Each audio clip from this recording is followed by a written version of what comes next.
തദ്ദേശ തെരഞ്ഞെടുപ്പ് ഫലം പുറത്തു വന്നപ്പോൾ തൃശൂർ കോർപ്പറേഷനിൽ ബി.ജെ.പിയുടെ പ്രതീക്ഷകൾക്ക് കനത്ത തിരിച്ചടിയാണേറ്റത്. 2024 ലോക്സഭാ തെരഞ്ഞെടുപ്പിൽ തൃശൂരിൽ സീറ്റ് നേടി കേന്ദ്രമന്ത്രിയായ സുരേഷ് ഗോപി മാസങ്ങൾക്ക് മുൻപേ നയിച്ച പ്രചാരണത്തിന് പോലും പാർട്ടിയെ മുന്നേറ്റത്തിലേക്ക് നയിക്കാൻ സാധിച്ചില്ല. എല്ലാ വാർഡുകളിലും സജീവമായി പ്രവർത്തിച്ച് വികസിത തൃശൂർ എന്ന സ്വപ്നം വിവരിച്ചിട്ടും ബി.ജെ.പി 3ാം സ്ഥാനത്തേക്ക് തള്ളപ്പെട്ടു. തൃശൂർ കോർപ്പറേഷനിലെ എല്ലാ വാർഡുകളിലും ബി.ജെ.പി എൻ.ഡി.എ സ്ഥാനാർത്ഥികളെ വിജയിപ്പിക്കാനുള്ള ശ്രമത്തിന്റെ ഭാഗമായി സുരേഷ് ഗോപി ഒട്ടേറെ പരിപാടികളുമായി സജീവമായിരുന്നു. ഓരോ വാർഡിലും കലുങ്ക് സഭകൾ സംഘടിപ്പിച്ചു. ഇവയിൽ ജനങ്ങൾക്ക് നേരിട്ട് സംസാരിക്കാൻ അവസരം നൽകുകയും ബി.ജെ.പി സ്ഥാനാർത്ഥികളെ പരിചയപ്പെടുത്തുകയും ചെയ്തു. അടിസ്ഥാന സൗകര്യ വികസനം, സാംസ്കാരിക സംരക്ഷണം, സാമ്പത്തിക സഹായം, സാമൂഹിക ക്ഷേമം എന്നിവ ഉൾപ്പെടുത്തിയാണ് ബി.ജെ.പി ഇവിടുത്തെ പ്രകടന പത്രിക പുറത്തിറക്കിയത്. പ്രചാരണത്തിന്റെ ഭാഗമായി തൃശൂരിലെ ഓരോ വാർഡിലും വൻ പോസ്റ്ററുകളും ഹോർഡിങ്ങുകളും സ്ഥാപിച്ചു.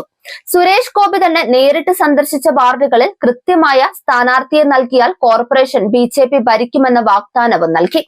36 ഡിവിഷനുകളിൽ വിജയം ഉറപ്പാക്കുമെന്ന പ്രഖ്യാപനവും നടത്തി.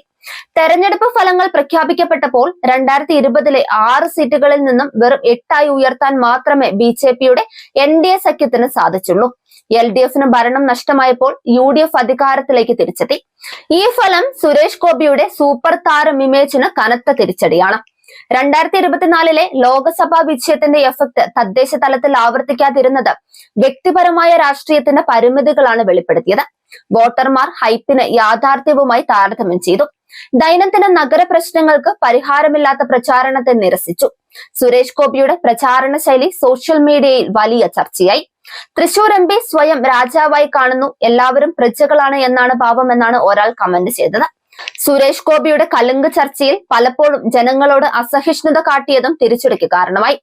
സുരേഷ് ഗോപിയുടെ പ്രചാരണം തീവ്രമായിരുന്നെങ്കിലും അതിന് ദീർഘകാല അടിത്തറ ഇളക്കാനായില്ല. പോസ്റ്ററുകളും പ്രചരണങ്ങളും വോട്ടർമാരെ ആകർഷിക്കാതെ യു.ഡി.എഫിന്റെ തിരിച്ചുവരവിന് വഴിയൊരുക്കി. ലോക്സഭാ വിജയത്തിന്റെ മൊമെന്റം തദ്ദേശ തലത്തിൽ പ്രവർത്തിക്കാതിരുന്നത് രാഷ്ട്രീയത്തിലെ സൂപ്പർ താരം ഇമേജിന്റെ പരിമിതികൾ വെളിപ്പെടുത്തി. ഈ തെരഞ്ഞെടുപ്പ് രാഷ്ട്രീയത്തിൽ അഭിനയ ജീവിതത്തിന്റെ സ്ക്രിപ്റ്റ് മാറ്റേണ്ടതുണ്ടെന്നാണ് ജനം തെളിയിച്ചത്.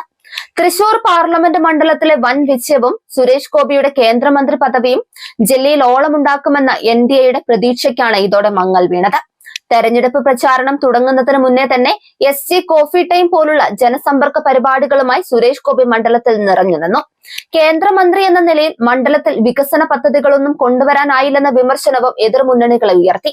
സുരേഷ് ഗോപിയുടെ സ്വാധീനം ഏറ്റവും പ്രകടമാകേണ്ടിയിരുന്ന തൃശൂർ കോർപ്പറേഷനിൽ കഴിഞ്ഞ തവണത്തേക്കാൾ 2 സീറ്റ് മാത്രമാണ് കൂടിയത്.